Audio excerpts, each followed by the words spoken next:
Hello everyone, and here is the first question that MOSFET is used in dash switching frequency application। तो आप सभी लोग जानते हैं इसका आंसर। वैसे तो देखिए MOSFET जो होता है हाई फ्रीक्वेंसी के लिए यूज्ड होता है। और क्वेश्चन कहाँ कहाँ से बनते हैं और एक्स्ट्रा वो हम बात कर लेते हैं। तो पहला है देखिए पावर MOSFET, गेट सोर्स और ड्रेन। ठीक है। पावर बीजेटी का सर्किट डायग्राम आपसे पूछ लिया जाता है। आईजीबीटी का पूछ लिया जाता है। आईजीबीटी आप जानते हैं बीजेटी और मॉसफेट के कॉम्बिनेशन से बनाया जाता है। एससीआर का आपसे सर्किट डायग्राम पूछ लिया जाता है। तो सर्किट डायग्राम से आपसे क्वेश्चन बन जाता है। एक क्वेश्चन बन जाता है कि इंक्रीजिंग ऑर्डर में टर्न ऑफ टाइम क्या होता है। ठीक है। तो मॉसफेट, बीजेटी, आईजीबीटी और थायरिस्टर। ठीक है। मॉसफेट का सबसे कम स्विचिंग ऑफ टाइम है नैनो सेकेंड्स में। बीजेटी का नैनो सेकेंड से माइक्रो सेकेंड्स में। आईजीबीटी का माइक्रो सेकेंड में। और थायरिस्टर का अबाउट 5 माइक्रो सेकेंड्स। ठीक है। तो ए आपके 3 क्वेश्चन यहाँ से बन गए। ठीक है। बाकी हम बात करते हैं और पॉइंट्सों की। तो देखिए फ्रीक्वेंसी की वैल्यू आपसे पूछ ली जाती है। SCR, power BJT, power MOSFET और IGBT 400 hertz, 10 kilo hertz, 100 kilo hertz और 10 kilo hertz. On state voltage drop किसका ज़्यादा होता है। तो देखिए पावर मॉसफेट का ऑन स्टेट वोल्टेज ड्रॉप ज़्यादा होता है। सबसे कम आपका पावर बीजेटी और एससीआर का होता है। ट्रिगरिंग सर्किट कौन सी है। ट्रिगरिंग सर्किट से भी आपके कई बार क्वेश्चन पूछे गए हैं कि एससीआर आपका करंट कंट्रोल है, पावर बीजेटी भी करंट कंट्रोल है और मॉसफेट और आईजीबीटी आपकी वोल्टेज कंट्रोल डिवाइस है। स्नबर सर्किट किस में जरूरत पड़ती है। एससीआर में। ठीक है। और पावर बीजेटी में। पावर मॉसफेट में आप जानते हैं स्नबर सर्किट का यूज करते हैं। ठीक है। जिससे कि जो कि पोलराइज स्नबर सर्किट होता है आपका। और क्या क्या पॉइंट्स हैं आपके एप्लीकेशन एससीआर के। DC motors, drives, inverters, rectifiers, UPS, SMPS, static VAR systems, AC voltage control. ये सारे एग्जांपल्स आपको याद होने चाहिए। मान लीजिए आपसे पूछ लिया जाता है कि एसएमपीएस में आपका क्या यूज किया होता है। ठीक है। मोस्टली आप बीजेटी को वहां पे अप्लाई करेंगे अगर आईजीबीटी भी आपको ऑप्शन में दिया हुआ है। ठीक है।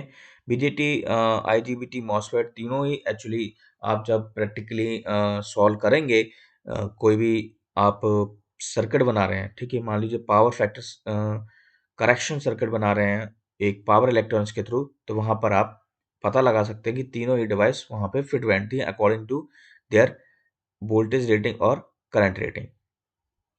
अब मैक्सिमम वीआई रेटिंग। ठीक है। इसको भी आप याद कर लेना। टाइप ऑफ डिवाइस, हाँ एक क्वेश्चन भी आपसे कई बार पूछा गया है कि एससीआर माइनॉरिटी कैरियर है। ठीक है। आपका मॉसफेट जो है वो मेजोरिटी कैरियर होता है। ठीक है। बाकी के तीनों क्या है, minority carrier device. Current control, voltage control हमारा हो ही गया है। कम्यूटेशन सर्किट केवल किस में जरूरत होती है, हमारे एससीआर में। ब्लॉकिंग कैपेसिटी की बात करें तो सिमेट्रिकल हमारा कौन सा होता है, केवल एससीआर। बाकी ये तीनों असिमेट्रिकल है। टेम्परेचर कोफिशिएंट देख सकते हैं आप, जो मॉसफेट है हमारा वो पॉजिटिव टेम्परेचर कोफिशिएंट है। कई बार आप थ्योरी भी लिखते हैं तो जरूरी है, हम जैसे प्रैक्टिस जो कर रहे हैं वो एसएससी जेई पेपर के लिए भी कर रहे हैं, बाकी के एग्जाम्स के लिए भी कर रहे हैं। आपसे मान लीजिए डिफरेंस पूछा गया सब्जेक्टिव पेपर के अंदर भी कि डिस्क्राइब या difference, tell me the difference between the these 4 devices. तो आप नेगेटिव नेगेटिव पॉजिटिव फ्लैट ये सारे टेम्परेचर कोफिशिएंट्स ये सारे पॉइंट्स आपको वहां पे लिखने होंगे। नेक्स्ट है आपका थर्मल रन अवे, फिर है पैरेलल ऑपरेशन। ठीक है। तो देखिए सबसे इजी है पैरेलल ऑपरेशन करने में मॉसफेट के सारे। जब आप मान लीजिए एक डिवाइस बना रहे हैं, बड़ी एक सर्किट बना रहे हैं, तो वहां पे मॉसफेट को पैरेलल में कनेक्शन करना काफी इजी है। तो ये सारे पॉइंट्स आपको याद रखने होंगे क्योंकि आपको कहीं से भी इस पॉइंट्स में से क्वेश्चन बन सकता है। और साथ ही साथ आपको ये पूरा क्वेश्चन याद होना चाहिए क्योंकि सब्जेक्टिव पेपर जब आप लिखेंगे एसएससी जेई या किसी और का, तो वहां पे ये सारे पॉइंट्स आपको लिखने पड़ेंगे। साथ ही साथ आपको डायग्राम बनाना पड़ेगा टर्मिनल्स के through. Next question is dash is used to provide artificial neutral earthing where neutral point is not accessible। ठीक है। तो यह आपका होता है अर्थ ट्रांसफार्मर। अर्थ ट्रांसफार्मर को ग्राउंडिंग ट्रांसफार्मर के नाम से भी जाना जाता है और यह एक ऑक्सिलरी टाइप का ट्रांसफार्मर है जो कि 3 फेज पावर सिस्टम में यूज होता है। किसके लिए? ग्राउंड पाथ प्रोवाइड करने के लिए to either an ungrounded Y और डेल्टा कनेक्टेड सिस्टम। और कहाँ कहाँ इसका यूज होता है? ठीक है, देखिए, एक relatively low impedance path provide करता है, ठीक है, ग्राउंड को, जिससे कि सिस्टम मेंटेन बना रहा है न्यूट्रल और ग्राउंड पोटेंशियल के अक्रॉस। सेकंड आपका है limit the magnitude of transient voltage. जो कि ट्रांजिएंट वोल्टेज अकर होता है उसके मैग्नीट्यूड को लिमिटेड कर देता है। नेक्स्ट है provide a source of ground fault current during line to ground faults और permit the connection of phase to neutral loads when desired.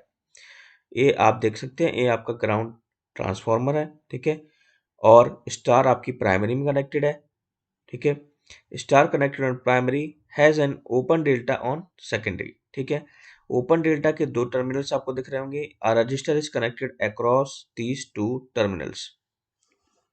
देखिए, होता क्या है कि जब फॉल्ट अकर होता है, यहाँ पढ़ सकते हैं आप, जब फॉल्ट अकर होता है तो voltage will be induced in the open delta and there will be a voltage drop in the resistor connected, ठीक है।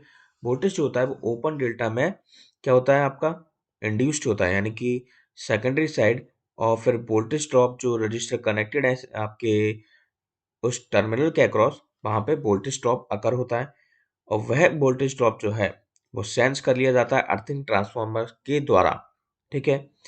At the secondary of earthing transformer we have neutral displacement relay which give trip signal or an alarm whenever its settings exceeds a particular value। तो वहीं earthing transformer के पास हमारे पास neutral displacement relay लगा होता है जो कि सेंस कर लेता है और एक ट्रिप सिग्नल प्रोवाइड करता है, और जैसे ही हमारी जो वैल्यू है वो पार्टिकुलर वैल्यू से एक्सीड कर जाती है। तो ये जो कुछ पॉइंट्स हैं आपके अर्थिंग ट्रांसफार्मर, यानी कि न्यूट्रल ग्राउंडिंग ट्रांसफार्मर भी इसको बोला जाता है, तो उससे आपसे कुछ पॉइंट्स से क्वेश्चंस बन सकते हैं। Next question, this is a mostly asked question in the JE और एई एग्जाम्स। तो द क्वेश्चन आप जान समझ सकते हैं, आपने कई बार देखा होगा कि और पढ़ा भी होगा कि नेगेटिव वोल्टेज रेगुलेशन और maximum voltage regulation occurs at in a 3 phase transformer. Okay, so देखिए, इस टेबल को आप देख लेते हैं। तो टेबल आप देख सकते हैं lagging power factor, leading power factor और यूनिटी पावर फैक्टर के बारे में बात कर रहा है। एलिमेंट जो होते हैं आपके लैगिंग पावर फैक्टर के केस में इंडक्टिव रिएक्टेंस, लीडिंग के केस में कैपेसिटिव रिएक्टेंस और यूनिटी में आप जानते हैं resistance. Nature of voltage regulation, in the case of lagging power factor it increases, in leading it decreases, and in unity it remains constant। performance means lagging में poor, leading में voltage regulation improves, and in unity it's constant regulations। In so many papers they asked about the diagram, okay. We know that it is a unity power factor, that's a lagging power factor, and that is the diagram of leading power factor। Regulation का formula very important, आपसे ये भी पूछ लिया जाता है, I R cos phi plus minus I X sine phi upon E to.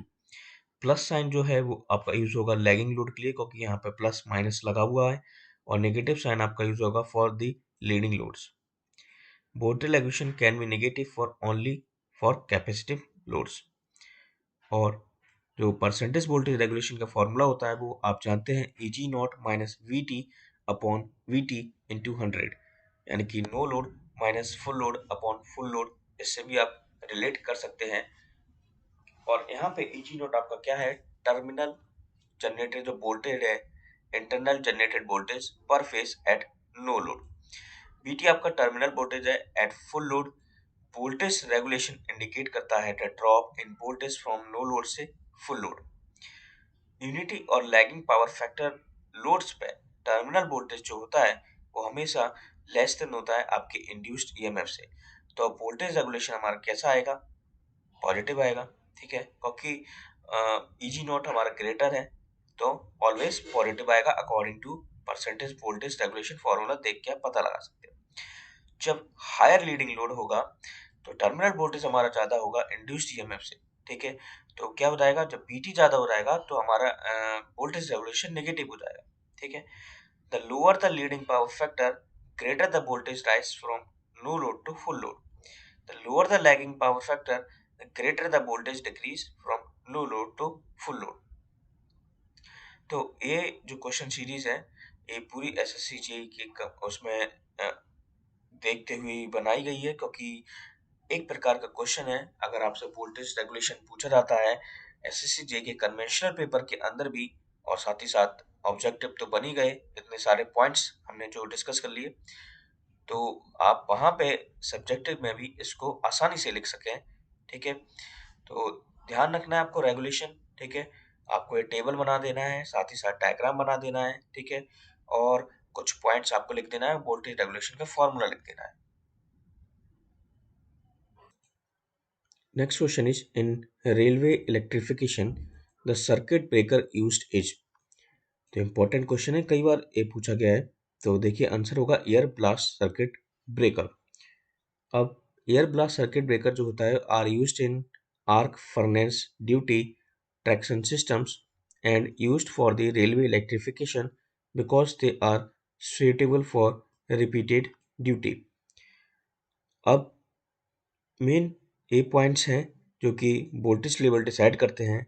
Air blast circuit breaker का, air break circuit breaker, tank type coil circuit breaker, SF6 circuit breaker, vacuum circuit breaker. ये सारे जो voltage level हैं आपको याद होने चाहिए, और इस क्वेश्चन को हम ब्रीफली भी डिस्कस करेंगे, क्योंकि SF6 सर्किट ब्रेकर्स के एडवांटेज डिसएडवांटेज होते हैं, बल्क ऑयल के होते हैं, एयर ब्लास्ट के होते हैं, मिनिमम ऑयल के होते हैं। तो ये क्वेश्चन काफ़ी बड़ा है, काफ़ी वाइड ये टॉपिक है। इस क्वेश्चन को भी हम अच्छे से डिस्कस करेंगे। फिलहाल आप इन वोल्टेज लेवल्स को याद कर लें, जिससे कि आपको किसी भी पेपर में अगर वोल्टेज लेवल आपसे पूछता है तो आप फटाफट से आंसर दे सकें।